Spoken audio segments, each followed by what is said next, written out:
الحمد لله رب العالمين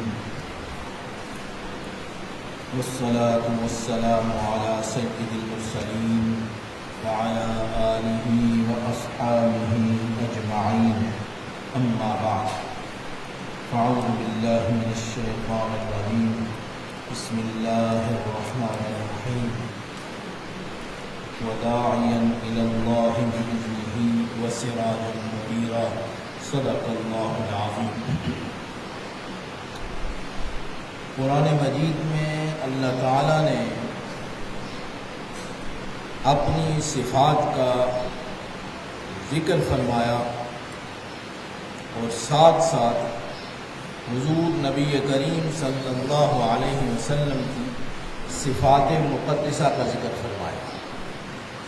ارشاد فرمایا وداعیا الی اللہ بإذنہ، یہ اللہ کی طرف بلانے والے ہیں، اللہ کی طرف دعوت دینے والے ہیں، بِإِذْنِهِ، اس کی اجازت سے، اس کے حکم سے، وَسِرَاجًا مُنِيرًا، اور آپ کی ذات اقدس جو ہے ایسے ہے جیسے چراغ روشن ہو۔ اللہ تعالیٰ نے آپ صلی اللہ علیہ وسلم کے جو اوصاف مقدسہ ذکر فرمائے کثرت کے ساتھ قرآن مجید میں، ان میں سے سب سے بڑا یہ وصف ہے کہ آپ مخلوق خدا کو اللہ کی طرف بلاتے تھے۔ ارشاد یہ فرمایا کہ میری مخلوق مجھ سے منہ موڑ گئی ہے، اس کو حقیقت سمجھ نہیں آ رہی کہ حقائق کیا ہے۔ میرے ذات کے بارے میں جو حقیقی مفہوم ہے وہ مخلوق کے ذہن سے الجھ گیا ہے، نکل گیا ہے۔ تو آپ صلی اللہ علیہ وسلم کو بھیج کر اللہ نے ارشاد فرمایا کہ میرا جو مضمون ہے، میں جو وحدہ لا شریک ہوں، لوگوں کے دل و دماغ میں اور ان کے رگ و پے میں یہ وحدت کا جو مفہوم ہے اس کو جاگزی کر دو، تاکہ لوگوں کو یہ پتہ چلے، میری مخلوق کو یہ پتہ چلے کہ میں وحدہ لا شریک ہوں۔ یہ ہے داعیا الی اللہ۔ انہوں نے پہلے ہی ارشاد نہیں فرمایا لا الہ الا اللہ، نہیں ہے کوئی معبود مگر اللہ، ایک اللہ، وہ معبود حقیقی ہے، اس کے ساتھ کسی کو شریک نہ بنا۔ اور میرا جو مخلوق کے ساتھ تعلق ہے، مخلوق نے مجھ سے منہ موڑ لیا ہے اور اپنے میرے ساتھ اپنا تعلق کمزور کر لیا ہے، آپ جائیں اور جا کر مخلوق کا تعلق میرے ساتھ جوڑ دیں۔ یہ ہے داعیا الی اللہ کا مفہوم۔ اب دیکھیں کہ صحابہ اکرام کو اللہ رب العزت نے کتنی مضبوطی عطا فرمائی تھی۔ یعنی یہ جو مفہوم ہے، یعنی کس کا؟ وحدہ لا شریک ہونے کا مفہوم، کلمہ شریف کا مفہوم جو ہے کہ صحابہ اکرام کے دل اور دماغ میں اس قدر مضبوطی سے بیٹھ گیا تھا کہ بڑی سے بڑی مصیبت ان کے ایمان کو متزلزل نہ کر سکے۔ یہ مفہوم جو ہے یہ دل و دماغ میں اس طرح پیوست ہو جائے، رگ و پے میں، دیکھیں ان نے جانیں کٹوا دی، یعنی ان کے سر تن سے جدا ہو گئے، لیکن اپنے ایمان کو متزلزل نہیں ہونے دیا۔ یہ مضبوطی ہے، اور صحابہ اکرام نے اس کی مثالیں پیش کر دی۔ بعض صحابہ اکرام تو جنگ کے صورت میں، جب جنگ میں ان کی جب جان نکلنے والی ہوتی تو اس وقت کہتے تھے کہ ہم کامیاب ہیں، اس وقت کہتے تھے کہ ہم کامیاب ہیں۔ یہ داعیا الی اللہ، حضور نے، آپ صلی اللہ علیہ وسلم نے یہ اللہ رب العزت کی ذات پاک کا حقیقی مفہوم صحابہ اکرام کے دل اور دماغ میں اور رگ و پے میں اتنا پیوست کر دیا تھا کہ بڑی سی بڑی مصیبت بھی آ جائے ان کے پاؤں متزلزل نہیں ہوتے۔ وداعیا الی اللہ، یہ ہے کہ مخلوق جو آگے پیچھے پھر رہی ہے، دھر دھر کے دھکے کھا رہی ہے، فرمایا اس مخلوق کو میرے دروازے پر لاؤ۔ میں وداعیا الی اللہ باذنہ وسراجا منیرا، اللہ کی اجازت سے اللہ کی طرف بلاتے ہیں، وسراجا منیرا، اور ان کا آپ کا جسم مبارک، فرمایا آپ کا جسم مبارک اور آپ کا قلب اطہر یعنی ایسے ہے جیسے دیا روشن، چراغ جل رہا ہو۔ ایک اور مقام پہ ارشاد فرمایا والنجم اذا ہوا، باب معراج پہ تشریف لے گئے اور واپس آ رہے، اللہ رب العزت نے اس کیفیت کو بیان فرمایا، فرمایا والنجم اذا ہوا، قسم ہے ستارے کی، اور ہوا اس وقت کہتے ہیں جب وہ نیچے اتر رہا ہو، فرمایا قسم ہے اس ستارے کی جو آسمانوں سے واپس زمین کی طرف واپس آ رہا ہے، دیکھیں وہ کیسا چمک رہا ہے، قسم ہے اس ستارے کی جو آسمانوں سے واپس معراج سے واپس تشریف لا رہا ہے، اس کی قسم۔ ما ضل صاحبکم وما غوی، تم اپنے ساتھی کو کیا کہتے ہو گمراہ ہو گیا ہے؟ دیکھیں وہ الزام لگا رہے تھے حضور نبی کریم صلی اللہ علیہ وسلم کی ذات گرامی پر، تو اللہ رب العزت جواب دے رہا تھا، ما ضل صاحبکم وما غوی، تمہارا ساتھی گمراہ نہیں ہوا، تمہارا ساتھی سیدھے راستے سے بھٹکا نہیں ہے، وہ سیدھے راستے پر ثابت قدم ہے۔ وما ينطق عن الهوى، تم تو کہہ رہے ہو کہ وہ سیدھے راستے سے بھٹک گیا، وما ينطق عن الهوى ان هو الا وحی یوحى، فرمایا وہ تو خود بات ہی نہیں کرتا، ہم اسے کہلواتے ہیں وہ بات کرتا۔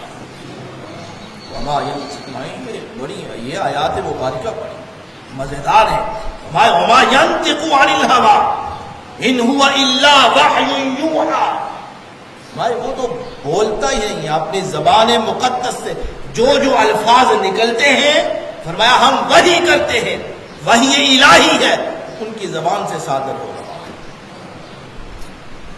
اللہ اکبر، آپ صلی اللہ علیہ وسلم پر بڑے بڑے اعتراض، ان کو چونکہ حق آ گیا تھا، وہ سمجھ حق کو قبول نہیں کرتے تھے، اب اس کو جو جس الفاظ سے وہ تعبیر کرتے تھے، کبھی ایک انہوں نے کہا کہ آپ مجنون ہیں، آپ صلی اللہ علیہ وسلم کو کہا کہ آپ کیا ہے، مجنون ہیں، ویسے باتیں کرتے ہیں، مجنون کسے کہتے ہیں، یعنی آپ کا دماغی توازن نہیں ٹھیک ہے، اس طرح کی باتیں کرتے ہیں، الیاذ باللہ۔ اللہ تعالیٰ نے ارشاد اس کا جواب دیا، اس سورہ مبارک کو شروع فرمایا نون، یہ آیات مبارکہ وہ جو حضور کی عظمت کو بیان کر رہے ہیں، یہ آیات مقدسہ وہ ہیں کہ حضور کی صفات مقدسہ کو بیان کر رہی ہیں۔ انہوں نے یہ اعتراض کیا کہ آپ مجنون ہیں، اللہ نے جواب دیا، فرمایا نون والقلم وما یسطرون، اس سورت کا آغاز دیکھیں، آپ انداز دیکھیں، اس سورت کا تیور دیکھیں، اب اس کو اعتراض کا جواب دیا جا رہا ہے، فرمایا نون، قسم ہے نون کی۔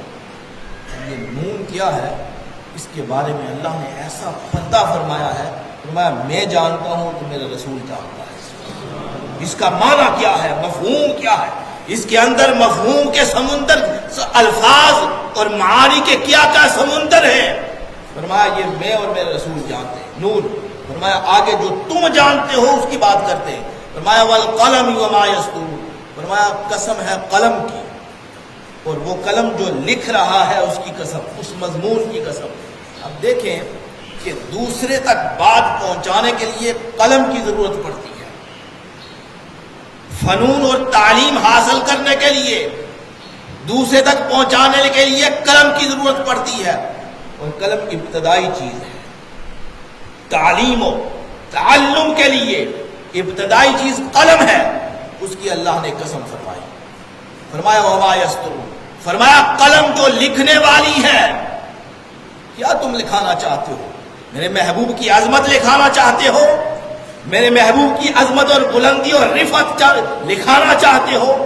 فرمایا قلم کی قسم، اور جو لکھنا، جو سطریں لکھ رہی ہیں اس کی قسم، ان کے اوصاف حمیدہ اتنے بڑے بڑے اوصاف ہیں کہ قسم، اور اس کے لکھنے کی ہم نے قسم کھا لی کہ جتنا بھی لکھ جائیں وہ کامل نہیں ہو، مکمل نہیں ہو سکتا۔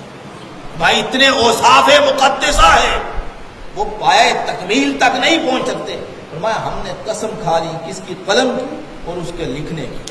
یعنی اتنی بلندی ہے، اتنا مقام ہے، اتنی عظمت ہے، اتنی رفعت ہے آپ کی ذات گرامی کی کہ قلم جو کچھ بھی لکھتی رہے، لکھتی چلی جائے، آپ کے اوصاف ختم نہیں ہو سکتے۔ یہ ارشاد فرمانے کے بعد آگے ارشاد فرمایا نون والقلم وما یسطرون ما انت بنعمت ربک بمجنون۔ محبوب اللہ کی رحمت ہے آپ پر، اللہ کی نعمت ہے آپ پر، آپ اللہ کی نعمت سے مجنون نہیں۔ صاف الفاظ فرمایا اللہ کی نعمت سے، ما انت بنعمت ربک بمجنون، آپ مجنون نہیں۔ یہ کہتے ہیں مجنون، آپ مجنون تو نہیں۔ یہ کہتے ہیں کفار مشرکین کہنے لگے، اللہ رب العزت نے اس کا جواب دیا وَإِنَّ لَكَ لَأَجْرًا۔ آگے کیا محبوب جو کچھ آپ کر رہے ہیں، اللہ کی طرف بلا رہے ہیں، لوگوں کو اللہ کی طرف دعوت دے رہے ہیں، مخلوق کا میرے ساتھ تعلق قائم کر رہے ہیں، فرمایا اس کا اجر میں آپ کو خود دوں گا، اور ایسا اجر ہے جو کبھی ختم ہونے والا اجر نہیں۔ وَإِنَّكَ لَأَجْرًا غَيْرَ مَمْنُونٍ۔ فرمایا ان کی پرواہ نہ کرے آپ، ان دشمنوں کی پرواہ نہ کرے آپ، کفار و مشرکین کے تان اور اعتراض ان کی طرف دھیان نہ دے، آپ میری طرف توجہ دیں۔ وَإِنَّكَ لَأَجْرًا غَيْرَ مَمْنُونٍ، آپ کو ایسا اجر عطا فرمائیں گے جو کبھی ختم ہونے والا نہیں ہوگا۔ یہ آپ کی ذات مقدسہ کے بارے میں آیات مبارک۔ فرمایا آگے کے فرمایا إِنَّكَ لَعَلَىٰ خُلُقٍ عَظِيمٍ۔ یہ کہتے ہیں کہ آپ مجنون ہیں، آپ کے جو عادات ہیں، تعریف اللہ فرما رہا ہے، اس سے اوپر مور تو کوئی نہیں ہو سکتی۔ فرمایا إِنَّكَ لَعَلَىٰ خُلُقٍ عَظِيمٍ، آپ کے خلق، آپ کی عادات مقدسہ، آپ کی سیرت پاک، آپ کا یہ سارا چلنا اٹھنا بیٹھنا سونا جاگنا، عادات مقدسہ، یہ ساری کی ساری ایسے ہیں جو عظیم ہیں۔ اللہ فرما رہا ہے، فرمایا کہ اللہ تعالیٰ بھی کتنی عظیم چیزیں اللہ نے پیدا فرمائی ہیں دنیا میں، کتنی عظیم چیزیں اس کی اللہ نے تعریف فرمائی ہے، لیکن آپ کے اخلاق مقدسہ کے بارے میں آیا فرمایا إِنَّكَ لَعَلَىٰ خُلُقٍ عَظِيمٍ، آپ کی عادات، آپ کی سیرت مقدسہ بہت بلند ہے۔ اس لیے ایک اور مقام ہے، بڑی آیات مقدسہ ہے، یہ سیرت پاک، یہ آپ کی سیرت پاک قرآن مجید کے آیات پاک سے ثابت ہو رہی ہے۔ ایک اور مقام میں فرمایا نا لَقَدْ لَبِثْتُ فِيكُمْ عُمُرًا، یہ آیت مبارکہ جو ایک بڑے مزے کی، فرمایا کہ محبوب آپ معجزات، پہلے انبیاء کرام کو معجزات لازمی ہیں، معجزہ ان کو دکھانا پڑتا ہے، لازمی ہے ان کی نبوت کے لیے۔ آپ کو اللہ نے ارشاد فرمایا لَقَدْ لَبِثْتُ فِيكُمْ عُمُرًا مِّن قَبْلِ، فرمایا آپ نے جتنی زندگی ان میں لوگوں میں گزاری ہے نا، اس زندگی کو پھول کتاب کی طرح زندگی ہے ان کے سامنے رکھ دیں اور چیلنج کے طور پر انہیں کہہ دیں کہ میری زندگی سے، میرے شب و روز سے، میں نے تمہارے اندر 40 سالہ زندگی گزاری ہے، یہ کھلی کتاب ہے، تمہارے اندر رہا ہوں، تمہارے ساتھ رہن سہن ہے، میرا تمہارے ساتھ رہن سہن ہے، اور تجارت میں بھی تمہارے ساتھ کرتا ہوں، امانت داری بھی تمہارے سامنے ہے، سو کھلی کتاب ہے، اس کو پڑھ لیں، کوئی بھی اعتراض اگر ہوا تو میرا انکار کر دیں۔ دیکھیے اب باقی بھی معجزات ہیں کے لیے ارشاد، لیکن یہ کہنا کوئی قیامت تک کے لیے آ جائے اپنی عادات اور سیرت کو پیش کرے، یہ کبھی نہیں ہو سکتا۔ کسی کی چھپی ہوئی باتیں ہیں، کسی کی ظاہر باتیں ہیں، کوئی کسی کی چھپی باتیں جانتا ہے، کوئی کسی کی ظاہری زندگی بھی ہے، گھر کے اندر بھی زندگی ہے، لیکن آپ کے لیے اللہ نے فرمایا لَقَدْ لَبِثْتُ فِيكُمْ عُمُرًا مِّن قَبْلِهِ، اور وہ بھی اعلان نبوت سے پہلے کی زندگی فرمایا. اعلان کے بعد تو پھر ایسے بھی آدمی جب مطلب ہو کہ محتاط ہو جاتا ہے، لیکن فرمایا اس سے پہلے کی زندگی ان لوگوں کے سامنے رکھ دیں آپ، قیامت تک کے لیے کوئی شخص اعتراض نہیں کرتا آپ کی زندگی پر. اور اس کی مہر جو ہے اللہ رب العزت نے خود لگا دی. اس میں فرمایا کہ آپ نے زندگی سامنے رکھیں، اور دوسرے مقام پہ ارشاد فرمایا انک لعلی خلق عظیم، آپ کی سیرت مقدسہ کو بلند ہے. اللہ رب العزت نے قرآن مجید میں مختلف مقامات پر حضور نبی کریم صلی اللہ علیہ وسلم کی سیرت پاک کا ذکر کیا. کافر اور مشرکین کہتے تھے کہ ہمارا جس طرح کہ آج کے بھی کسی طرح کہ کھانا پینا سونا اٹھنا جاگنا بیٹھنا یہی ہے، بس یہی زندگی کے یہی اصول ہے اور اسی سے زندگی بلند ہوتی ہے، اور کہتے تھے کہ ہم عزت والے لوگ ہیں. اللہ نے ارشاد فرمایا وَلِلَّهِ الْعِزَّةُ وَلِرَسُولِهِ وَلِلْمُؤْمِنِينَ، فرمایا ساری کی ساری عزتیں اللہ کے لیے ہیں، ساری کی ساری عزتیں رسول کے لیے ہیں، اور جو رسول کے پیچھے چلنے والا ہے ساری کی ساری عزتیں اسے ملے. فرمایا تم نے جو عزتوں کے پیمانے بنا رکھے ہیں، یہ اچھا لباس پہن لیا عزت ہے، فرمایا نہیں، ہماری نظر میں نہیں. تم نے کہا کہ اچھا لباس اچھا کھانا کھا لیا یہ عزت ہے، اچھا گھر بنا لیا یہ عزت کا مقام ہے، فرمایا نہیں، یہ چیزیں جو ضروری نہیں ہے لازمی نہیں ہے. فرمایا وَلِلَّهِ الْعِزَّةُ وَلِرَسُولِهِ وَلِلْمُؤْمِنِينَ، فرمایا اللہ اور اس کے رسول کو ماننا، اس پر عمل کرنا، ان کی اتباع کرنا سب سے بڑی عزت والی بات یہ ہے. توحید کا یہ نغمہ، توحید کا یہ اعلان اور توحید کا ہمارے رگ و پے میں پیوست ہو جانا، فرمایا یہ چیزیں ہیں عزت والی، یہ چیزیں ہیں جنہیں تم پیمانہ بنا کر یہ کہتے ہو کہ یہ عزت والی چیزیں ہیں. فرمایا نہ، یہ عزت والی ہمارا پیمانہ اور ہے، ہم عزتیں. وہ کہتے تھے نا لوگ منافقین مکہ شریف میں تھے تو اب مشرکین اور ان کے ساتھ آمنا سامنا تھا. جب مدینہ شریف آپ تشریف لائے کہ ایک اور گروہ پیدا ہو گیا، ان میں سے ہی ایک گروہ پیدا ہو گیا منافقین کا، بظاہر آپ کے ساتھ تھے، انہوں نے کہا کہ عزتیں ہمارے لیے ہیں. اللہ نے فرمایا نا، عزتیں جو ہیں وہ اللہ کے لیے ہیں اور اللہ کے رسول ہیں ان کے لیے عزتیں ہیں، اور جو رسول کے پیچھے چلنے والی جتنی بھی قوم ہے فرمایا ساری کی ساری عزتیں اس کے لیے. اللہ رب العزت ہمیں عزت عطا فرمائے. وما علینا